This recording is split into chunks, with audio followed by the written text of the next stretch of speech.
to episode 188 of the Canadian Football Countdown, a proud member of the Canadian Football Podcast Network. This episode of the podcast is brought to you from Treaty 1 territory, traditional territory of the Anishinaabe, Cree, Ojibwe, Dakota, and Dene peoples, and the homeland of the Métis Nation, as well as from Treaty 4 territory, traditional territory of the Cree, Saulteaux, Dakota, Lakota, Nakota, and Métis Nation. Welcome one and all to our Week 21 CFL preview.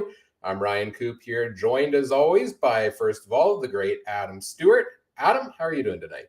Well, I'm doing pretty good. I mean, I think I've got a hat all lined up for when we get into playoff previews and ready to go for that. So, unfortunately, can't be a Saskatchewan hat because you know what happened last week. But no, I'm real good to go. And yeah, looking forward to talking a little bit of Week 21 anyways. Yes, should be an interesting week here on the podcast, an interesting week in the CFL. We'll get into it more in a little bit, of course, but we have to also welcome in the great Trey Colbeck. Trey, how are you? I'm doing fine, guys. And if I could just take the moment, I want to use this as my official, always lose the word, concession speech with the 2020 mayor election yesterday. Didn't get the results. I didn't get elected, surprisingly. You know, I thought I had a shot. I waited till now because, you know, CTV apparently couldn't count them right the first time. And when I saw the results, my name wasn't even up there. There was no results. And I could have sworn I voted for myself, but maybe I put it in the wrong box. But yeah, other than that, doing great. Yeah, we should have gone and announced you as the mayor. That should have been the good use of our Twitter account. Yes, election night last night in Winnipeg. I think some other elections around the country as well. But we're here to talk about football tonight, which we will talk about a variety of different things. Ryan, was that voted on upon the people over at the on Twitter that we could talk football tonight? Yes. So here's the thing: it's Week 21 in the CFL. None of these games matter. All the playoff spots are locked up. Most of the matchups are rematches of the week before, and none of them matter really for the standings or anything like that. So we're not going to go as in depth on the game previews. We're just going to touch on them generally, but we've got a couple fun topics tonight. We'll touch on the mysterious case of the missing Grey Cup halftime show, which we're still waiting for an announcement. We'll talk about Week 21 strategy. Do you rest your starters? Do you play them to prep for the playoff game? We'll go through what my favorite week of the CFL fantasy season. I love Week 21. We'll touch on that. And we'll make our picks against the spread powered by BetStamp, which should be a wild week for that as well, with all of the unknowns of the rosters. Also take your comments. We'll take your questions in the live chat tonight as well. All made possible by our presenting sponsor, Game Time TV. Learn more by visiting GameTimeTV.ca or by following on Facebook at facebook.com/GameTimeTVMB. Chris in the chat says Trey for Prime Minister. You have one vote already there. You lost out on the city election, but maybe Prime Minister is your next venture there. This episode of the podcast also is brought to you by BetStamp. BetStamp is a free app that helps you find the best value for your online sports betting wagers. There are so many different sports books out there, each offering different prices for the same game. BetStamp makes it really easy to compare and contrast them by allowing you to see them all in one convenient place. You just pull the game up on the app, you take a look, you find the best odds, you find the ones you like. And if you want to make your pick, you can do so and link them up to your BetStamp account through the BetLink page. Makes it easy to go and place the bets once you find one you like. Makes it easy to track it, get your analytics as you go along as well. You can also check out the free commission-free marketplace to see the bets others have placed. And through BetStamp's verified bet tracking, you get the guarantee that the odds are verified and legitimate. You can find our consensus CFL picks every week under the username CF Countdown Pod. You can find Trey's picks as well under Trey CF Countdown. Visit betstamp.app or download the free app from your local app store. Sign up with referral code CFC to start using BetStamp free today.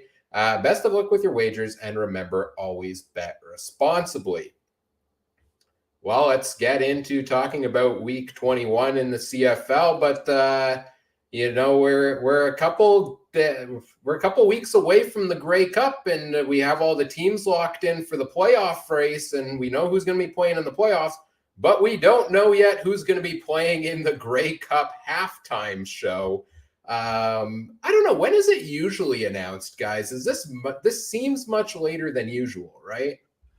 Yeah, I think it's usually announced pretty much right around Thanksgiving. I always thought it was kind of, and usually it's whenever the home team or the host team has a home game, they usually announce it there. Saskatchewan, of course, didn't have a whole lot of home games left during that Thanksgiving timeline because I think they were out in Hamilton and they were playing Winnipeg in IGF.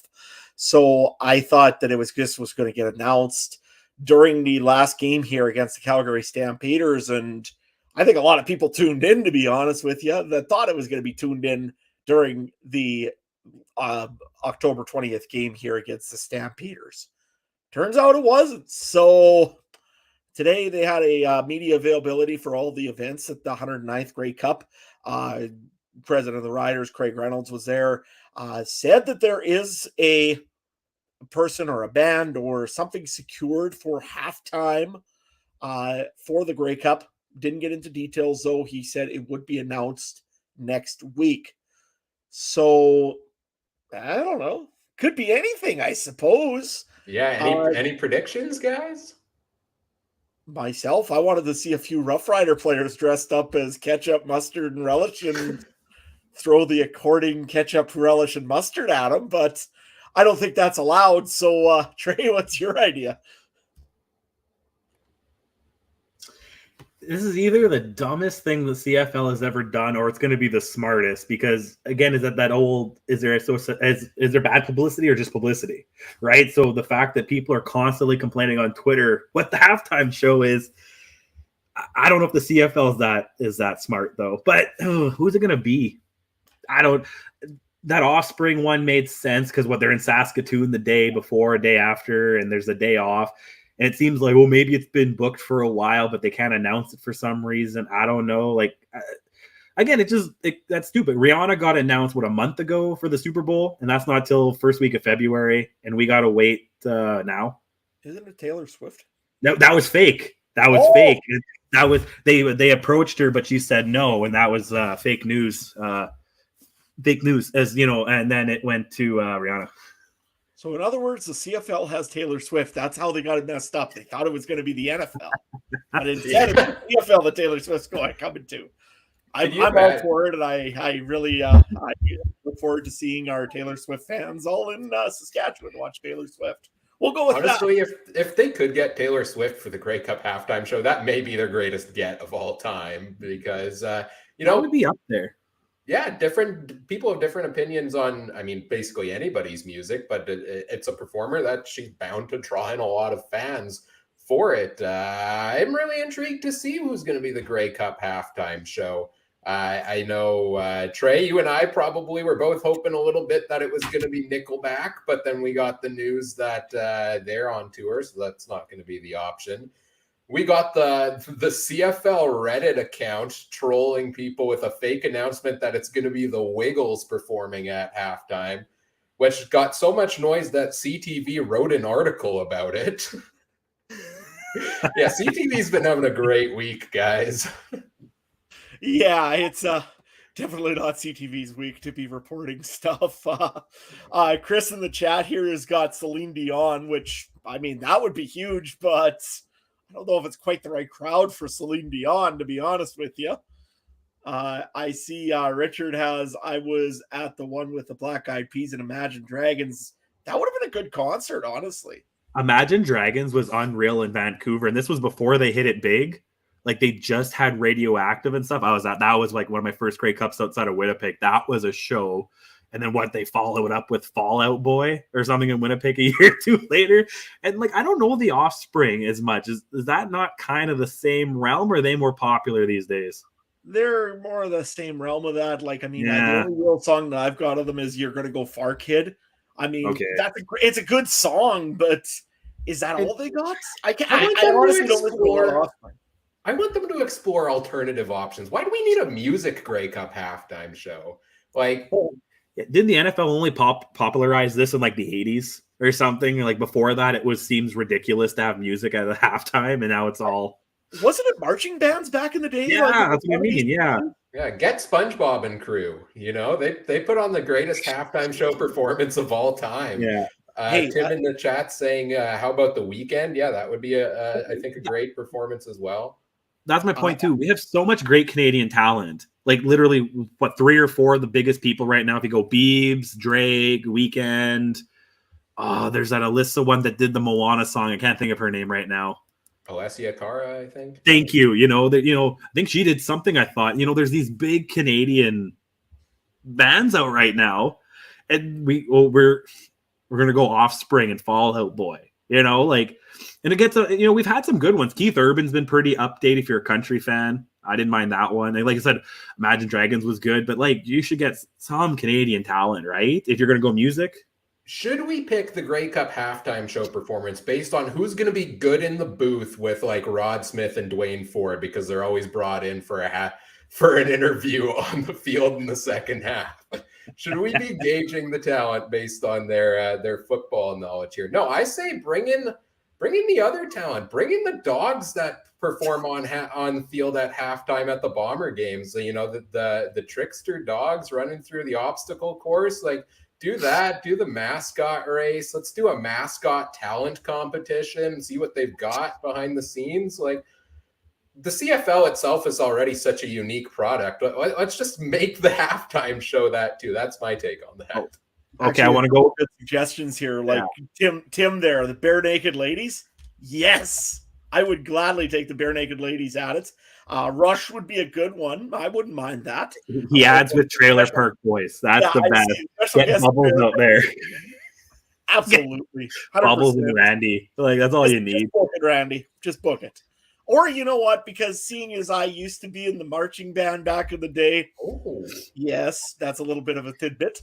The Yorkton Regional Marching 100 in Yorkton. Come on, bring them out. You get my vote.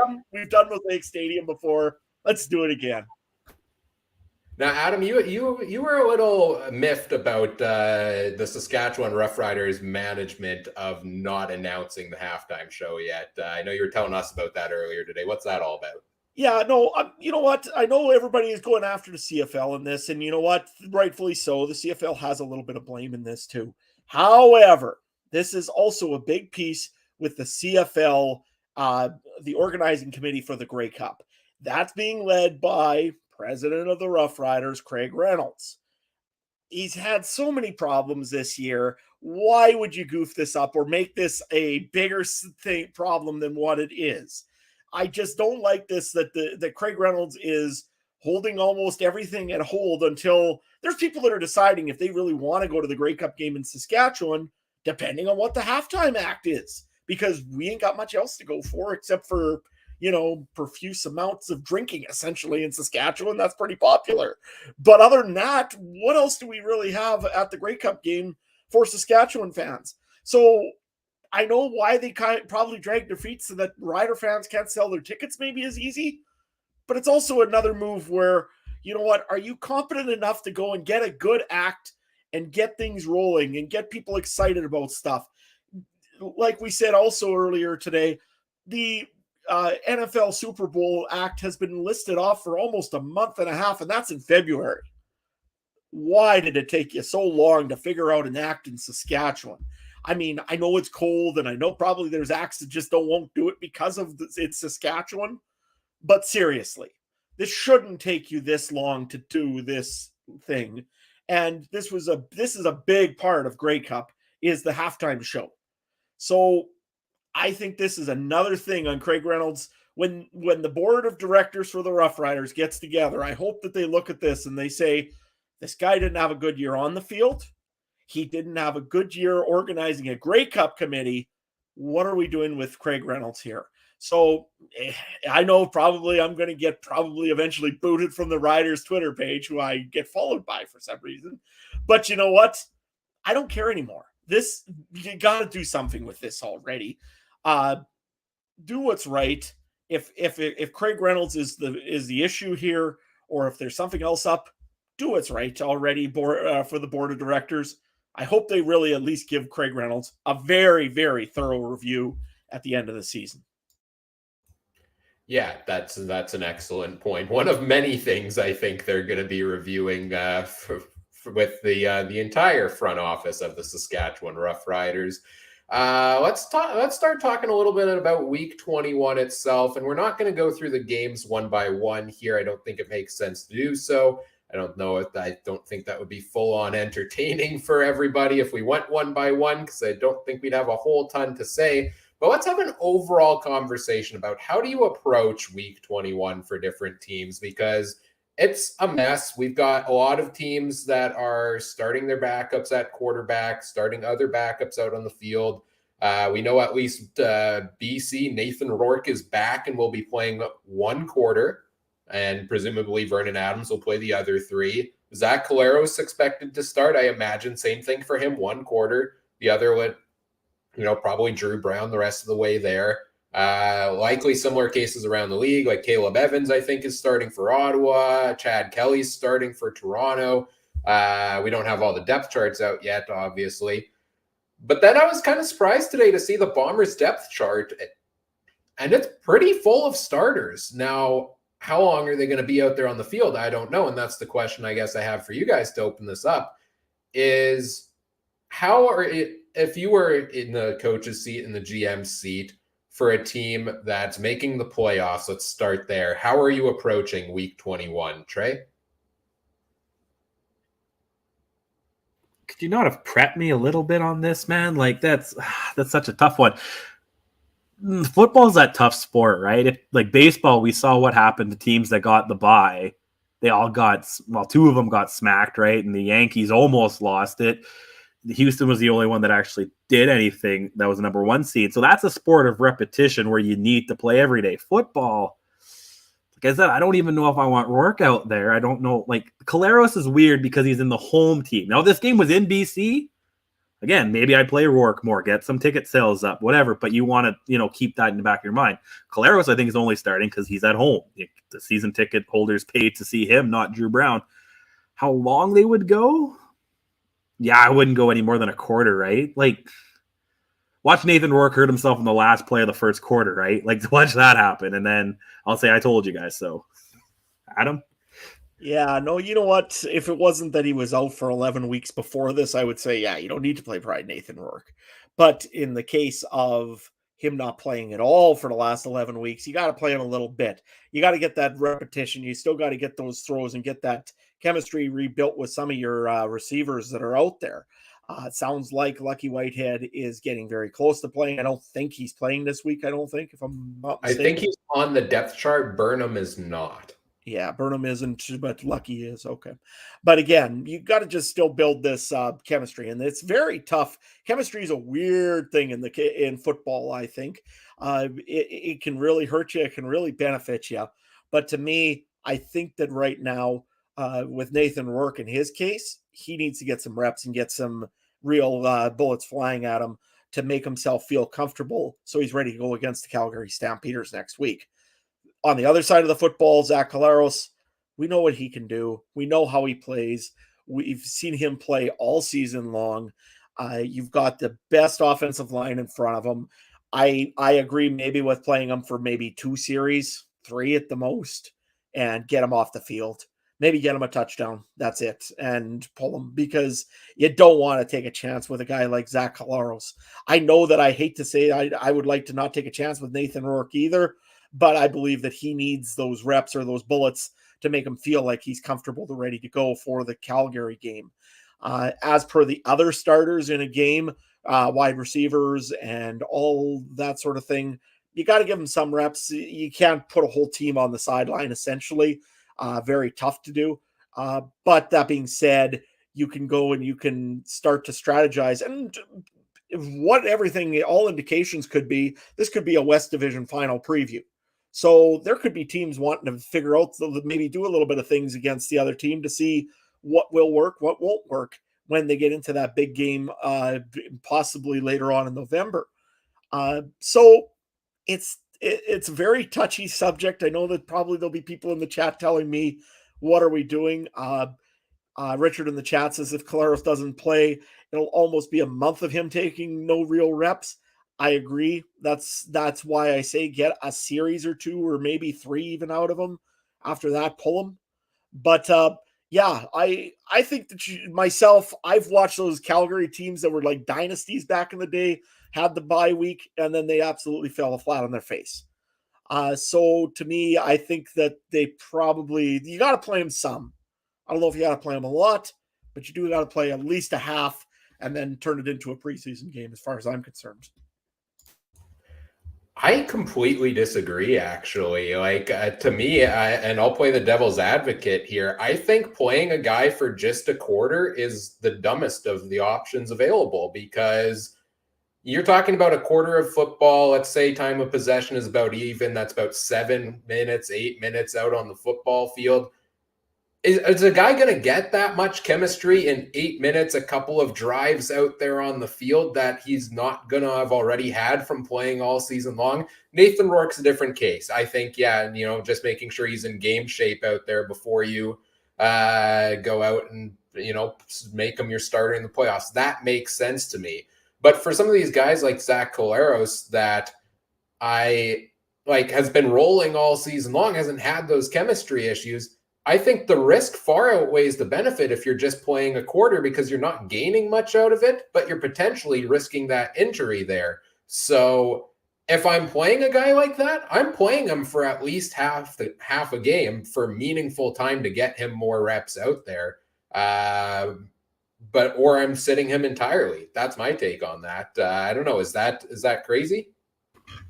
I don't know. He called us dumb, Adam. I don't know. That's what I heard, right? He said that would be the dumbest thing you can do. So I don't know. I don't really want to talk to Ryan now. You know what? I'll say it this way. If you get an injury, you're the dumbest guy on the field. If he doesn't get injured and ends up playing the whole game and doesn't all of a sudden something happens, or if nothing happens and he plays the whole game, there's no problem. Probably it's no problem. But if he goes and you pull him for a quarter and they say rust, that could be a problem too. So it's a no-win situation for Mike O'Shea or for Rick Campbell in this game here, essentially. So to me, you can do as you want, essentially.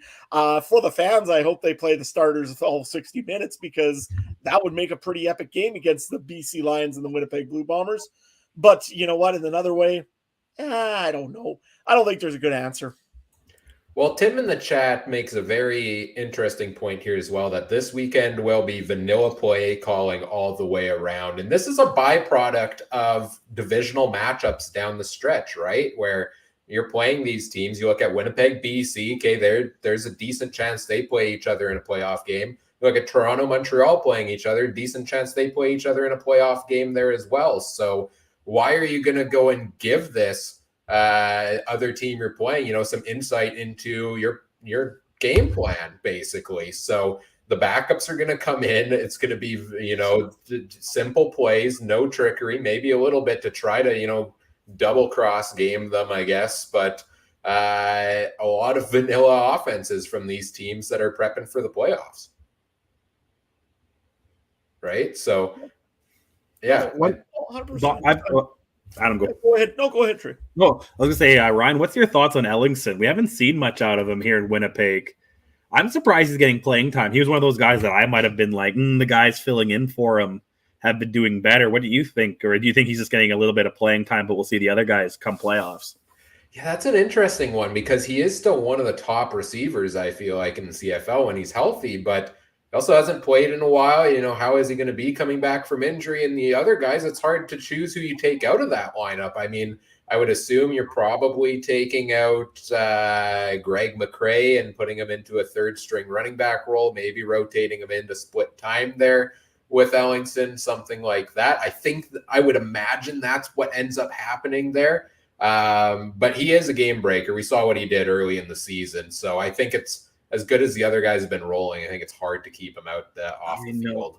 I just really have a tough time taking either Grant or McCrae out for him right now. Like how much lateral motion those guys have and how valuable that could be in an icy game in Winnipeg and stuff like that, really stretching the field. Yeah, you're right about Ellingson, but we were just saying Nathan Rourke hasn't played much. I think he was out around the same time, and that's still, it's not easy catching footballs, man, as much as it's not easy throwing them, right? So And for some of these other teams around the league as well, it's going to be a lot of the same, right? Like Kadeem Carey, I don't expect to play the entire game out in Calgary. There's probably going to be a lot of Diedrich Mills time there. You look at other places. Like, we'll get into this more when we talk fantasy in a bit. This is a prime week to find that second or third layer of guys, because those are the ones that are still going to play. They're just not going to get a whole lot out there. The other side of the coin, I guess, is we're talking about the teams in the playoffs. What do you do if you're a team like Saskatchewan or Ottawa that's now just playing for next year? And how do you look at your lineup this week? Are you trying to finish strong, or are you trying to already evaluate for next year, Adam? You're going for the first overall draft pick and you're trying to lose. No, I'm kidding. No, you play to win a game, obviously. If you're the Ottawa Red Blacks or the Saskatchewan Roughriders, you want to beat one of these teams. You want to go and you want to beat the Stamps, or you want to beat the Ticats. They both are the teams that eliminated you last week. So you want to maybe get a little bit of retribution. You want to see those players that are going to put out the extra effort that want to be on this team for next year. So you're doing some evaluation. May not be that coach that is going to be looking like it, but you get film. And film is always worth so much to players, no matter where you are or what you're doing or what your future is. If you can show that you put that extra effort in or gave that extra try, you're likely to do a lot better than the guy that just kind of mailed it in early in the game. I expect to see backups in. I expect to see some starters in. I expect to see guys that they want to see what they've got for next year. A guy like Charleston Hughes, I don't expect to see him very much this week because, again, why? You know what Charleston Hughes is. A guy, though, like what do you call Pete Robertson, you want to see if he puts the effort in. You want to see if AC Leonard goes and gets going again with the Saskatchewan Roughriders and puts that extra little bit of juice into him to try to get the show that, hey, I'm still AC Leonard. I can definitely work at a high level. Some of these guys that have had a bad season, for example, some of these offensive linemen for the Saskatchewan Roughriders, they still have pride and they want to play and show what they can do and have that on film. There's lots of young guys too that are coming up that I'm sure the Roughriders and the Red Blacks both want to see. I know I want to see more of Hardy from Ottawa. I want to see how he does and see if he actually improves. Jalen Acklin, I would actually like to see him come back this week just to see what exactly he does after an injury. I believe it was just announced a little bit ago that he will not be back for this game. 5 hours ago, Tim Baines from the Ottawa Sun, he has a shoulder injury at practice and was listed officially out tonight. Well, that's too bad because I actually, like I say, I was more interested to see how he bounces back from an injury more than anything. The other thing also is more to see more. I think it's Bennett, is it, for Ottawa for the running back? I'd like to see him as well, see if he can still run the football real good, because you know what? I don't believe William Powell is good. He may not be back next year. It's just because it's age, and William Powell's had a lot of injuries over the last little bit. This might be a spot where Ottawa goes and tries to see if they've got a future running back in Jackson Bennett. Overall, I also want to see the quarterbacks over on both sides of the football and also on the Calgary side of the football to see what they do. If they put their backup in, which is, two-time Grey Cup champion, but Bo Levi Mitchell, or do they just leave Jake Mayer in there and let him continue to develop? If it was me, I'd probably put Jake Mayer in there to let him develop, because I think everybody knows what you got in Bo Levi Mitchell. Although there's guys that want to see his shoulder and see what it can do. And I'm sure that the team in green is also watching that shoulder and seeing what it can do. Nevertheless, I think that, like I say, we always say that these games here, they're a nothing game. They don't mean anything. They mean everything for 52 players on that field, no matter what it is. If it's just getting tape, if it's going and showing that you got that extra effort like Mario Alford did with the 104-yard punt return last week, that's worth a lot of stuff to a lot of football players. Even if you're not making the playoffs, you want to put your best foot forward, because you never know what can happen in 2023. Trey? I just want to see Ottawa win at home. That's pretty much it. And, interesting that both games are divisional games still, right? Even though they don't mean anything this year, sure Saskatchewan still wants to stick it to Calgary if they can, and I'm sure Ottawa still wants to stick it to Hamilton if they can. Yeah, they're beating up probably on backups, but I mean, still football. So that's kind of what I'm looking for. I'm really not looking. I'm next week, boys. Next week. It's so bad like that we have to ignore how boring this week's gonna be, but that's fine. Still football. The one last team I want to ask about before we move on is, say, a team like the Hamilton Tiger Cats that have kind of stumbled into the playoffs with that last spot that they got last week. Like, we talk about the teams at the top that we know they can play at the upper echelon. A team like Hamilton, are you still following that same model of kind of resting a little bit more, or are you putting everybody in to have a real strong performance and get that momentum and going into the playoffs? What do you think, Trey? It's so weird but it's like the first time since 96 or something that the last week hasn't mattered. I saw. We all remember 2019. Why did Winnipeg win? Well, because they got hot the last couple games of the regular season, right? And they were forced to play. Like, what was it this day, however many years ago, I just saw on Twitter when Caleros had that unreal touchdown, right? He had to come in and play. They had to fight for their third place a little bit. They were still playing for something. They got on a roll. No team really has the reason to do that. Like, if you're going to play this, rest the rest of your starters, right? Like, why would Hamilton could just say, "Wow, you should rest our starters because we know we're going into Montreal to Uncle Gary's house and we'll see what we can do," right? So I don't know. It's a weird week. And like fantasy, if I'm going to be 100% real, fantasy and betting, I'd stay away from in real life. Like, if you're forcing me to talk about it right now, I ain't putting any money down this week because I'll lose my shirt, boys, but I don't know what to do this week on anything. Oh, we'll get into that here yet. Adam, any final thoughts? Any thoughts for you on the Hamilton thing? Yeah, no, I think that Hamilton just got to play a good football game. They got to get momentum still more going into the games here coming up. I know that the TSN panel seemed very high on Hamilton this week, and I think that it's mainly because they've started to get a run game together, and whether it's Sean Thomas Erlington or if it's Wes Hills. To me, either one can probably guarantee some good yardage out of the backfield. That helps out Dane Evans a lot. But that being said, I think Dane Evans really needs to go and focus on making those shorter passes. He likes to throw some deep ones and throw some real errant passes once in a while. And if he can go and really connect well with Tim White, who he has already this year, but find some other secondary receivers on his team, if it's David Unger, if it's Lamar Durant, who we've pretty much never spoke of this whole season, because why would we? They need to get some momentum with some other receivers other than the guy that's named Tim White. Stephen Dunbar is another one. Dunbar Jr., I believe, would be a great receiver, but I'd like to see some sustained and long passes out to those guys and make them get some yards for you instead of just seeing the Tim White show every week, sprinkled in now with a little bit of running game. That's on the offensive side of the football. On the defensive side of the football for Hamilton, I think that you want to make sure that you got your guys healthy. Simone Lawrence, for example, I think he is very close by the sounds of it to coming back. So expect to see him for the East semifinal. But that being said, I just hope that they all get healthy.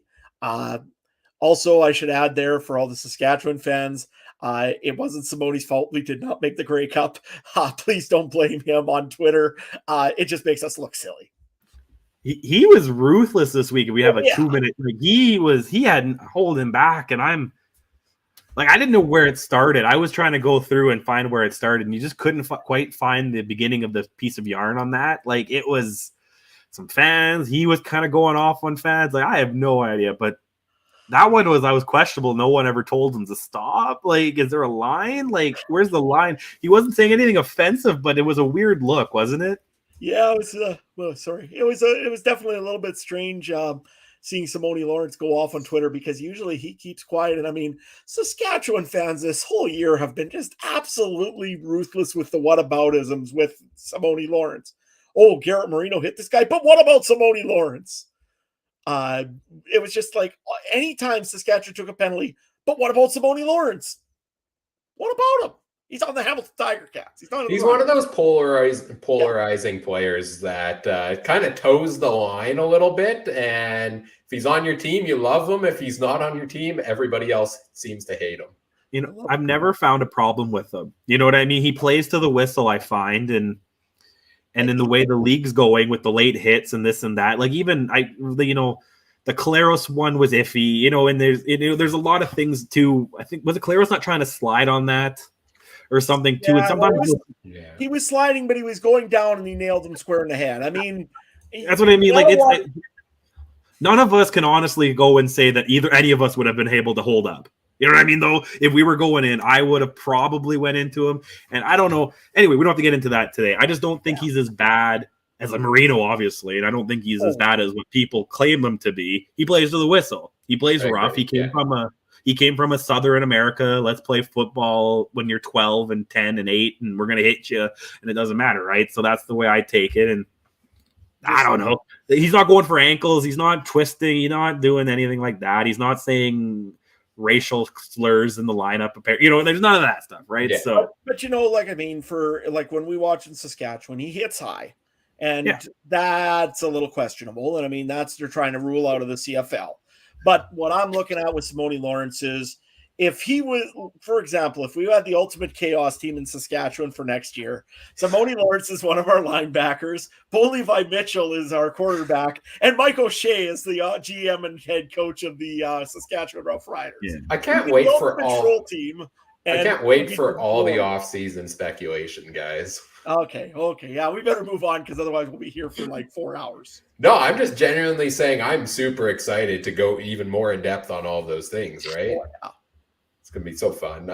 One player quickly before we move on to fantasy we won't have to speculate about is the Elks, who are on bye in the final week, signed running back Kevin Brown through 2024 this week. So they got Taylor Cornelius, they got Dylan Mitchell, now they got Kevin Brown. Their three best players down the stretch, arguably signed for next season. So good for the Elks there. But let's get into talking a little CFL fantasy for week 21 here. And this is an interesting week of fantasy, as we've talked about, because guys are going to be splitting time. Guys are going to be out of the lineup.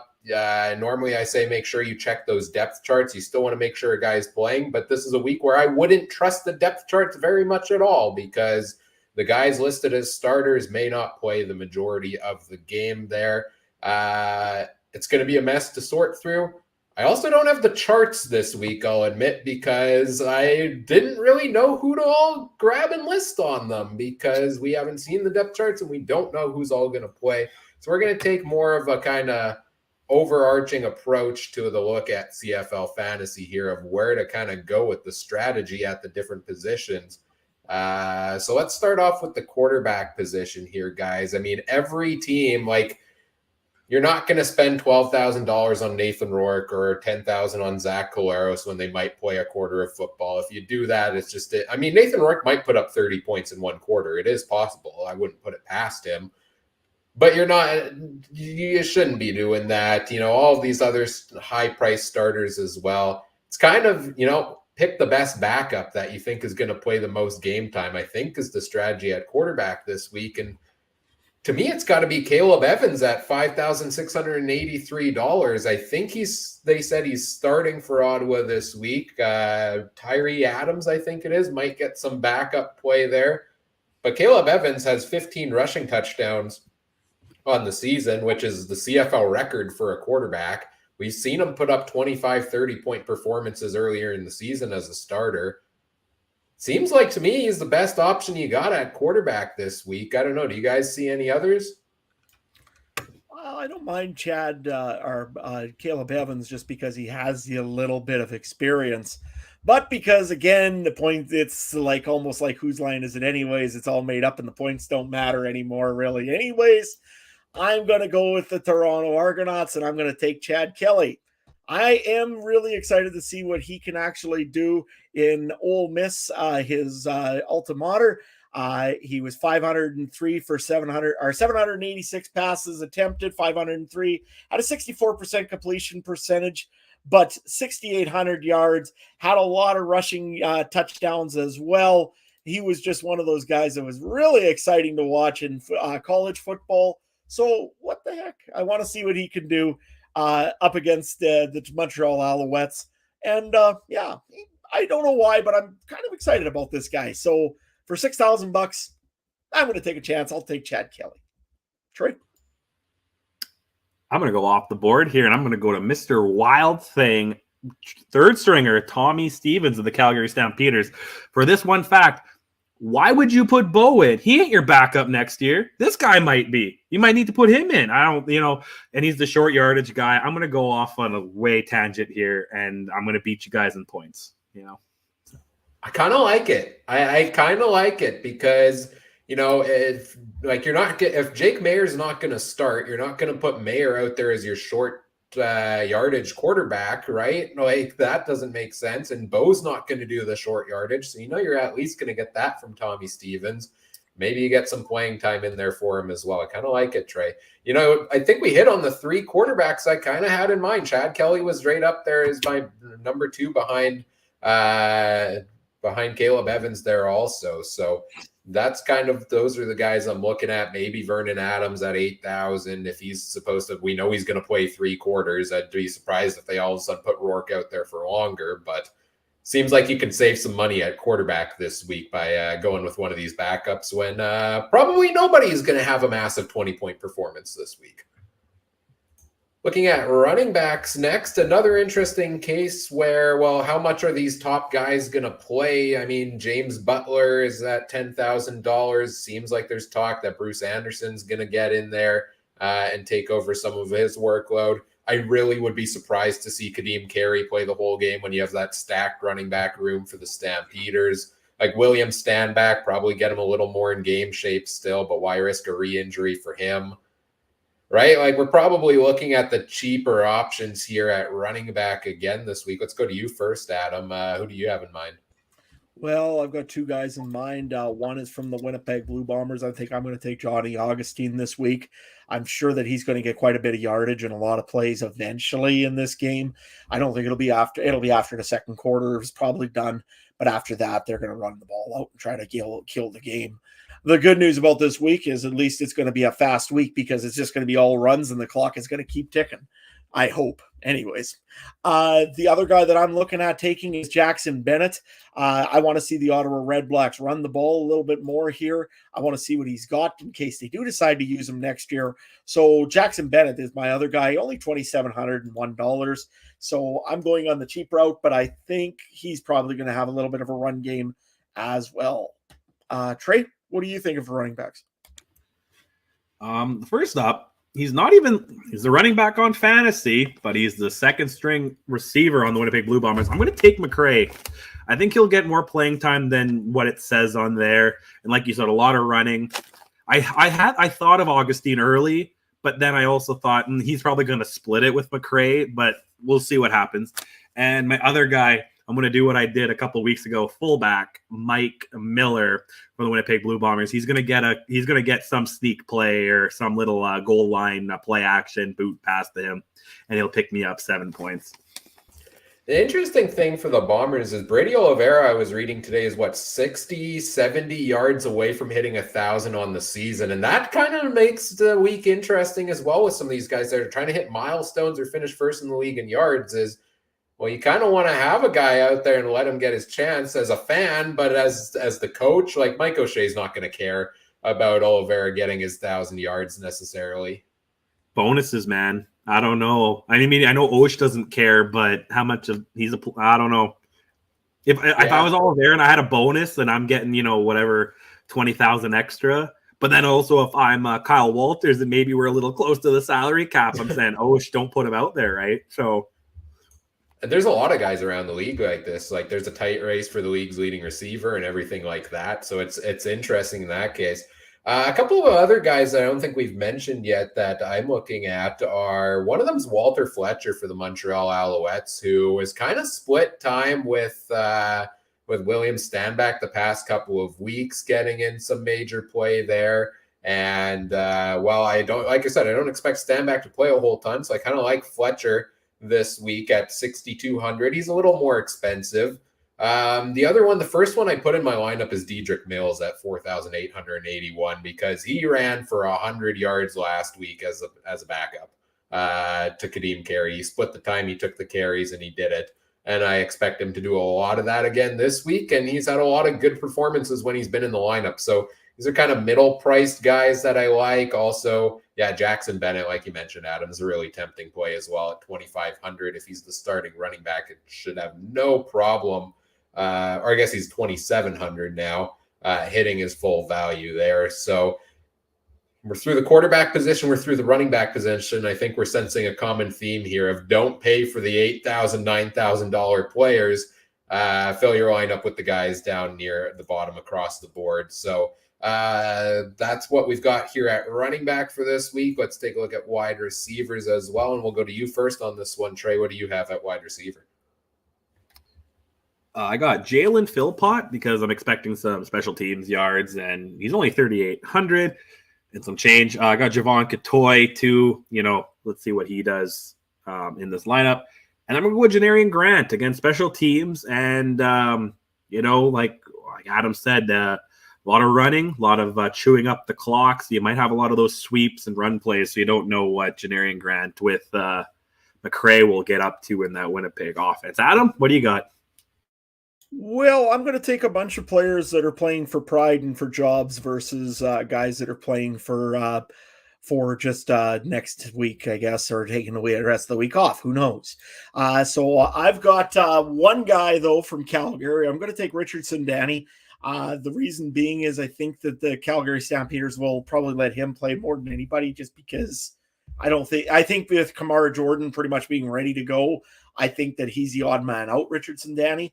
So I'm going to play him this week so he can get some reps and see what happens. Maybe he might play in a West semifinal. The other guys that I'm taking, one from Ottawa is Justin Hardy. I have really liked this guy in the last few weeks, and I like him again because I just think that they're looking at him as a potential number one, number two receiver next year, right behind Jalen Ackland. So I think they're going to see what he's got again. So go with that one. And the other one that I'm looking at here is Braden Lenius. He is, again, a guy that's looked to be probably a leader in Saskatchewan next year, I would presume, just because he is that Canadian receiver and big guy, big catches usually when he needs to make them. Yeah, I'll go with Braden Lenius on my last choice on that one. Ryan, what have you got for this week for receivers? Well, I've got two of the guys you guys have mentioned, Jalen Philpott, Justin Hardy. These are both guys that have gotten a lot of usage in the last couple of weeks, and they're still kind of that second tier of players. And it's really at wide receiver. That's what you want to hit on this week is the second and third guys at wide receiver because you look around the league, and I don't know if we expect the top guys to play a whole ton. Like you look at Montreal, for example. I don't think Eugene Lewis is going to get a ton of usage. But a guy I actually really like there is Jake Winicki, who had his best game of the season last week. And if you're Montreal and trying to get him finally going into the playoffs, why would you not target him a ton in this game if he's had an average season thus far? So I really like guys like that. Justin Hardy had so much usage in Ottawa. Jalen Philpott. Like Bagleton, Malik Henry, probably not going to get a ton of usage this week for Calgary. Philpott seems to be that guy that's getting the usage there. Winnipeg, Dalton Schoen, Nick Dembski, how much usage are they going to get? Look what Rashid Bailey did against BC last time around for them because he's kind of that number 3 receiver. Dembski's out too. He's not even on there. Just so you know. I know you're saying not to pick him, but just to even say I'm pretty sure he's out. So that's helpful to know, of course, as well. To check the depth charts for that at least. But Rashid Bailey seems like that kind of third-tier receiver where if they're going to start benching guys, you only have so many backups out on the roster. Somebody's going to have to be out on the field. So if you can find that good number 3 receiver, he's probably going to be your number 1 for this week. So guys like Rashid Bailey, guys like Jake Winicki, I like those types of guys. BC, it's not necessarily, Dominic Rhymes, Lucky Whitehead. It's a guy like Keon Hatcher, maybe a Javon Catoy, Alexander Hollins, who's $2,500 and has played pretty well as of late. Those are the kind of guys I'm looking at in my lineup for this week at wide receiver, and maybe taking a chance also on some of these new guys that we haven't seen yet. Yeah, can we just touch on Richard's question? He asked Ellingson, right? We kind of talked about it earlier. I'd be leaning away from him because even though he hasn't played all year, I don't know how healthy is he again. It's kind of the Rourke discussion, right? Like, will he play the whole game? Probably not. So I'd lean away, Richard, from Ellingson, but watch him go for 200 yards, man, and I'll buy you another coffee next week. And this is something you touched on earlier, Trey, too, where you leaned in on the return yards, it seemed, right? And in a week when there's chaos and you don't know who's getting the full playing time at receiver, getting the floor from a receiver who's also going to give you return yards, yeah, that's potentially a good play there as well, if you can hit on the right guy there. So I think there's a lot of options at receiver this week. None of the real top high-priced guys there as well that I'm really leaning in on. I think if you go Hamilton, you could look at, I'd stay away from Tim White, maybe look at Anthony Johnson, who's had some decent play lately, guys like that. So I think that gives you kind of an idea of a couple of different options you can look at. Is look at don't necessarily look at the highest price for who's going to get the most points or the most usage, which you can say that for almost any fantasy week. It's this is why I love week 21. It's my favorite week of the fantasy season because you can't just go based on the stats sheet. You can't go based on prices. You got to dig deeper into who has that underlying value when these other guys are out of the lineup. So that's what we've got at wide receiver this week, and let's round it out with our defenses, where the Calgary Stampeders are at over $5,000, all the way down to Saskatchewan and Hamilton, both at $3,200. Tough, perhaps, to pick a defense this week as well. Anybody, Adam, that you're really keying in on here? Honestly, no, because I just don't think that there's really anybody that's going to have their starting defense. That being said, defense plays a little bit more usually than the offense for starters. So in that case, I think I'm going to actually take the most expensive one on the list because I've only spent, I've still got 15,000 left to spend this week. I'm going to take the Calgary Stampeders because, I think they just enjoy pummeling the Saskatchewan Roughriders a little bit. So why not? I'll take the Stampeders. That's exactly what I took, and I'm sorry, Adam, but out of the two teams to play this week that are out, I think Saskatchewan's going to be the one that plays the worst. So, so I'm hoping that capitalizes, even if it is the backup Calgary Stampeders. And you're right, extra salary cap. I think I still have $12,000 left, even with the Stamps in there, so I'm pretty okay. Oh, I'll make it a hat trick because I've got the Stampeders defense as well. Like you guys have so much money extra in this week in fantasy. I think they're the huge boom defense for fantasy points, and they've got a good matchup with Saskatchewan. I would expect the Riders are starting Mason Fine again, right, Adam? I don't think you're starting Fajardo in the season finale. I would be shocked if they did, and boy, would that be an interesting development. If he starts this week, I don't know, eat a bottle of Coke with the bottle still in. I don't know what to say on this because there's no way that they would ever start Cody Fajardo, I don't think, after he's been pretty much saying, yeah, I'm done with in the offseason, I'm going to test free agency. And this is what, before even the season ends. No, he's not starting this week. Although I could see Jake Dolegala getting some reps for sure. So, that being said, he might not even play. For all I know, Cody Fajardo might not even be dressed this game. So I don't want to say it's true, but you never know. I could see just them going with Fine and Dolegala for this week and telling Cody clean out, get the garbage bag out early in Saskatchewan. I don't know if I want this to happen for the entertainment of you eating a bottle of Coca-Cola, or I don't want it to happen for I'm your friend and I care about you, and that doesn't seem like it's good for your health. I mean, the plastic can't do any good, but you know what? I couldn't think of anything to say, and I see Trey drinking a bottle of Coke. So, I mean, I was just product placement against you. Coke. I don't know. Trey, got any comments on this? I don't know. I wouldn't eat a bottle of Coke, but if Fajardo gets serious playing time, I'll do the Waffle House challenge, man, or something. Man, I don't think there's any Now watch him play again, but I don't know. Like if I'd be shocked, I wouldn't even want to be in Regina, man, if I'm him, right? Like if they're saying, hey, we don't need to play you this week, just take the night off. Why would he even show up, man? Like I'm sure he could go to any bar in the city and watch the game. People won't recognize him, I'm sure. So I don't know. That would be a bigger hit than anything. Watch a Riders game with Cody Fajardo as he's still the quarterback on the Rough Riders. He can come to my house on Saturday, man. We'll watch the game all day and play Call of Duty, man. It'll be great. But I don't know. I agree with you. I'd go with Fine, and I'm not all got whatever his backup name there. Because like it's the kind of same reason why I said Bo. Why would Bo play in Calgary? Why the heck would Fajardo play?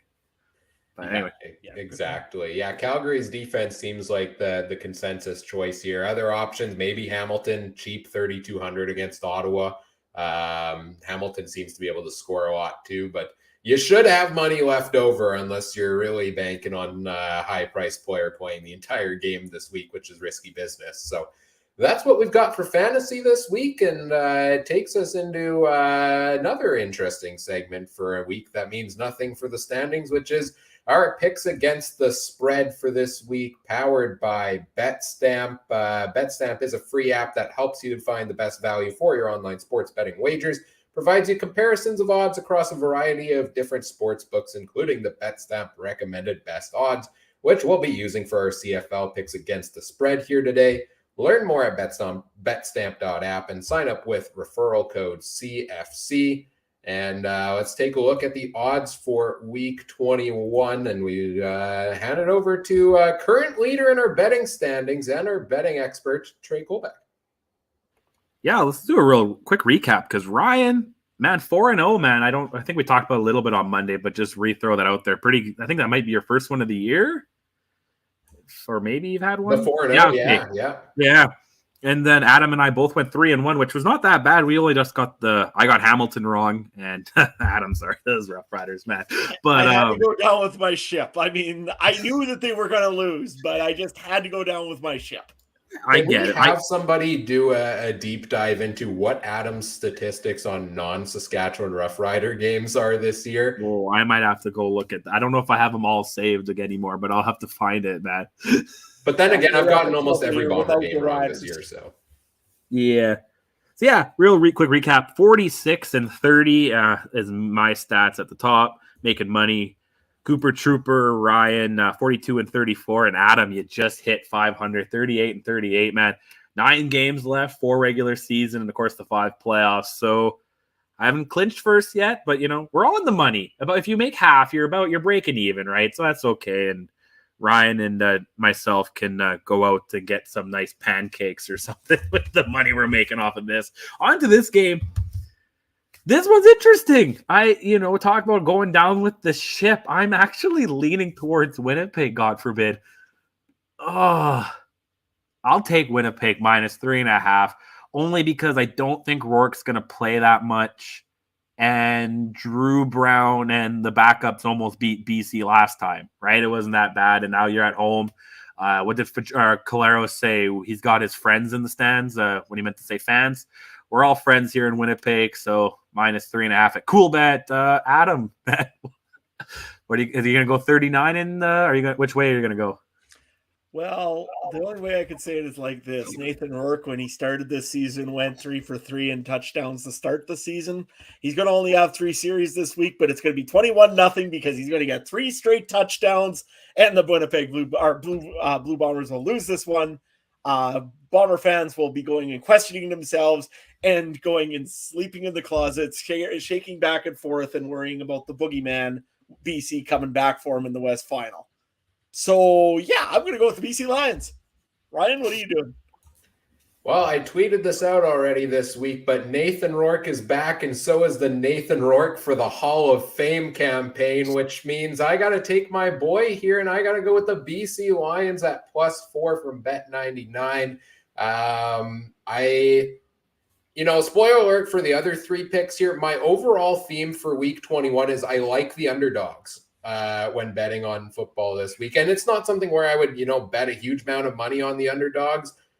But, $1 or $2 in a week where it's going to be a mess. you're going to get more bang for your buck because of the payout on them for it.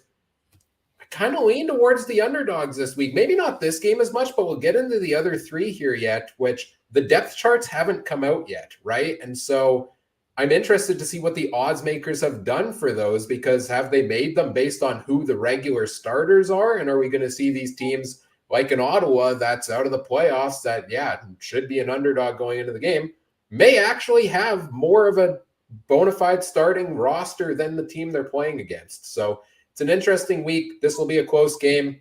Yeah, I will take BC, though. I think they Winnipeg's going into a bye. There you go. That's my reason. Winnipeg's going into a bye. They lose every time they go into a bye. So I'll take Rourke and the Lions.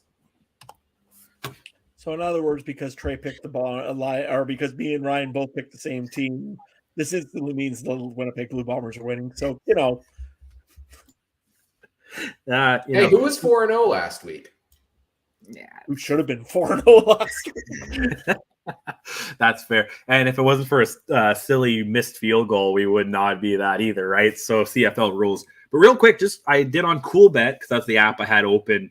If you did a $5 straight out win, not the spread, but just actual win, money line, there's the word. Money line on all 5 underdogs, or 4 underdogs, $140 roughly. So, that's not bad. But again, you need a lot of pixie dust for that to happen. But let's go on to the next game. Uncle Gary and Drake's Argos. Good God. Again, another one. How do you do this? Fine, I'll go with the underdog, Montreal plus 3.5. I think if this is the West final I even take Montreal at these odds in a week's or 2 weeks' time. So I'll take the backups doing the same thing. Ryan, let's go to you. Well, I said it before. I'll Right. say it again. I'm taking the underdog in this one. Montreal, Toronto. On a good day, I think it's a close matchup between these two.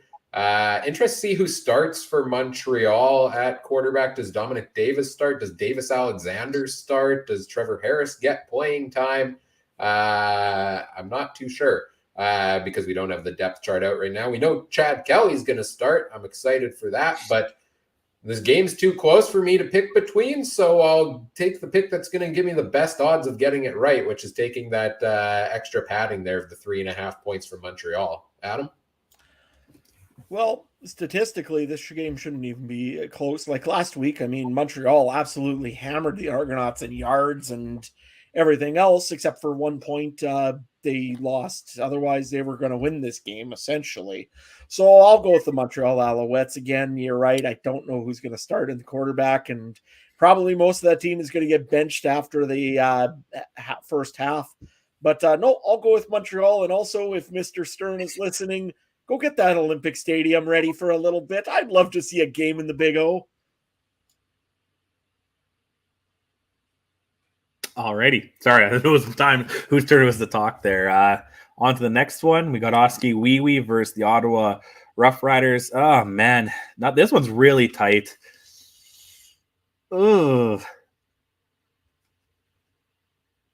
I'll take Ottawa getting their first home win. I'll take it. And even if they don't, they have to lose by that Rouge. Adam, what do you think? Hey, Ryan, you got a coin here? I'm thinking that's how I'm going to decide this one here. Do you need the official coin flip? Yeah, I need the official coin flip on this one because honestly, I don't know. Dane Evans or Matt Schultz, it don't matter in that case. So Ottawa, unless I'm thinking they're going to play their starters. So myself, I'm kind of thinking Ottawa. But yeah, give that coin a flip. If it's heads, I'll take Ottawa. If it's tails, I'll take Hamilton. All right, here we go. It is heads, so that is Ottawa. Yeah, no, I'll take Ottawa. I'm happy with that one. They got the starters probably that are going to play most of the game because they're playing for pride. So, yeah, give me Ottawa. I don't want to pick Ottawa at home. Like, Ottawa seems like it should be the pick here to me, but taking Ottawa at home feels like taking Edmonton at home, and both are always an ill-advised decision. But sometimes things happen in the CFL that are weird, and I said I was going to take the underdogs on every game, and somehow in a meaningless football game where half the starters may be benched, the Ottawa Red Blacks are underdogs at home. So I'll take the Red Blacks to win this one. No, they came close last week against Hamilton, right? I thought they put up a good football game for the most part there. It's hard to win a home and home series. I do think they've been better under Bob Dice. They have some good pieces there to work off of. I actually feel comfortable taking Ottawa in this one despite being at home. So I'll take the Red Blacks. So we can tell congratulations to the Mouchoir podcast and tell them that they are going to be expecting a win here in Ottawa this week. Of course, on to the finale of the Super Saturday. Saskatchewan Roughriders going up against, I think, Tommy Stevens and the Calgary Stampeders. Wild thing. This is an interesting line. I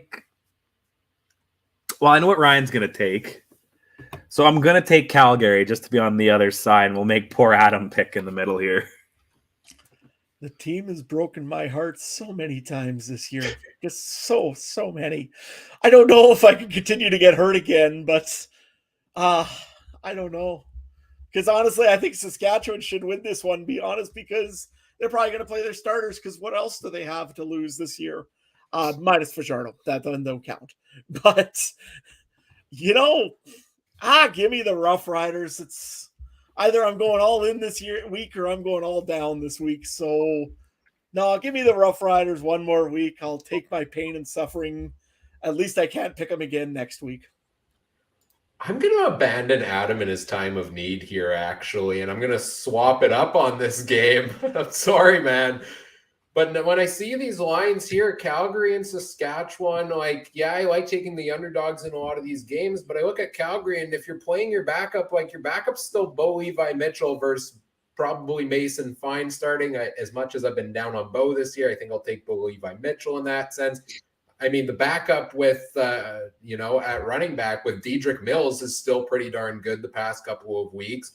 Calgary's been missing a number of their starting receivers, so they've been playing a lot of the, so to say, backups there as well. So I don't know if Calgary actually, even with resting some guys, is taking that much of a week off here at this one. They are at home. They're trying to gear up for BC. I think I got to take Calgary here. This is the one I feel least confident on the underdogs, just because I think Calgary has good depth there that's better, than some of the other depth options. Yeah, like on the Titanic when the ship is sinking and there's one guy standing on the top saluting everybody as it goes straight down. Yeah, that's pretty much me and the Rough Riders now. So no, I don't argue, Ryan. That was probably a best pick.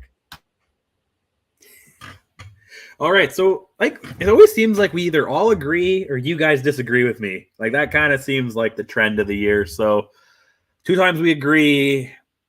And Ryan, you switched at the end there. Sorry, you did agree with me for weirdly, but other than that, yeah. So anyway, we'll see what happens. 9 games left. I got the magic number is 3 or 4, and I get crowned the winner. Ryan, you're the math expert, man. I don't know. We'll figure it out off camera. I don't want to do math on air. Yeah. I'm the writing major, man. I have no idea. Yeah, it should be an interesting week to close things out here. And remember, do not bet the farm, bet responsibly, especially this week. It is a chaotic week of football that, I'm saying, when I'm saying take these underdogs, I'm saying do that with a pretty low bet, not go and bet something you're not comfortable losing here. I think it's a good week to risk, that tiny bit for a big return, but certainly not large amounts. And I'd probably go under if you're betting the score on all 4 games. I can't see too many. Well, I think backup offenses I'd go under on everything. I don't think I'd go over on anything. They all look like 48 to 50 points. It doesn't sound like that's going to get scored a lot this weekend. So that's extra tip from Trey. Oh, there we go. Well, I think that does it pretty much for this episode of the podcast. I think we've touched on everything here so far this evening. Again, a bit of a shorter episode, finally. I think last time we were all here together was 2 hours, guys.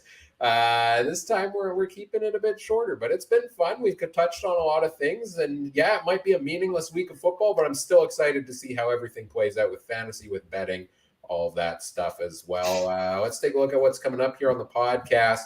I guess first of all, no, I got the wrong slide there. Well, okay, Monday, we'll be recapping this week and probably touch on a couple other topics as well. 9 p.m.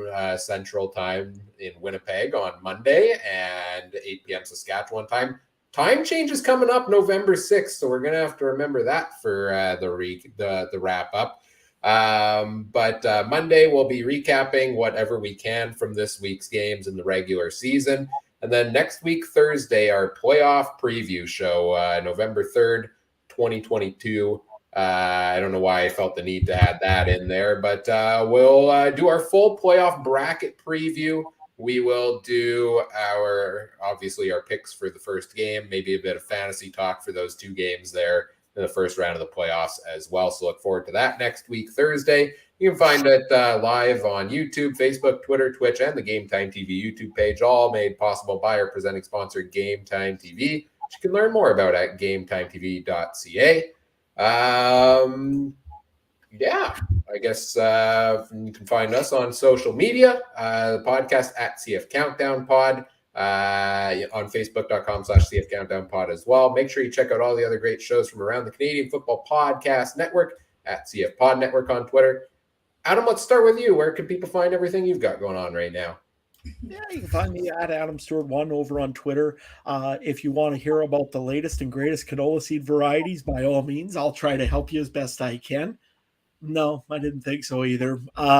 Nevertheless, I've got lots of stuff going on right now. I've got senior hockey ready to get going here as soon as next Saturday. So it's going to be chaos and anarchy for me this next week to try to get rosters in and get everything set up and get ready to go. So yeah, it'll be very interesting to see what goes on here. That's for sure. So if you want to follow me on my chaos tour, AdamStewart1 over on Twitter.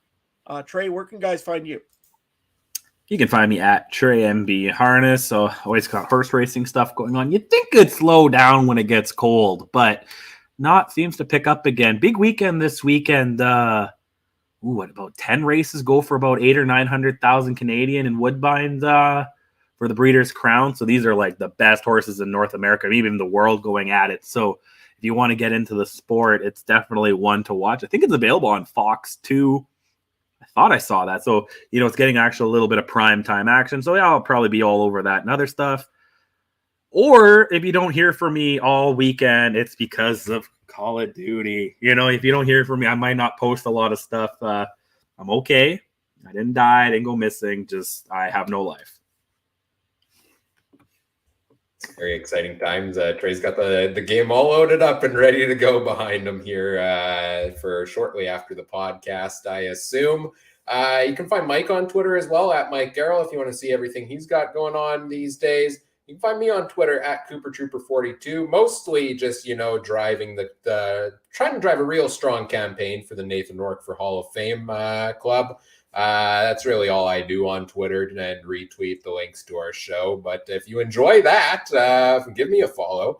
Of course, if you want to talk CFL Fantasy, lots of weird options to choose from for fantasy this week. So if you want any extra opinions on those, always happy to help with that.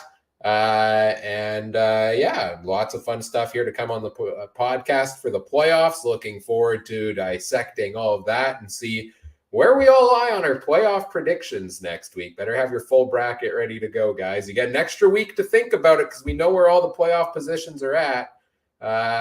Trey's ready. Trey swapped out the headphones here. He's not messing around. So that's what we've got coming up here shortly. So look forward to that. Of course, whatever podcast platform you're listening on, we appreciate it if you do all the fun things like, comment, subscribe, rate, review, share the show with your friends. Help us grow the show. We always appreciate that.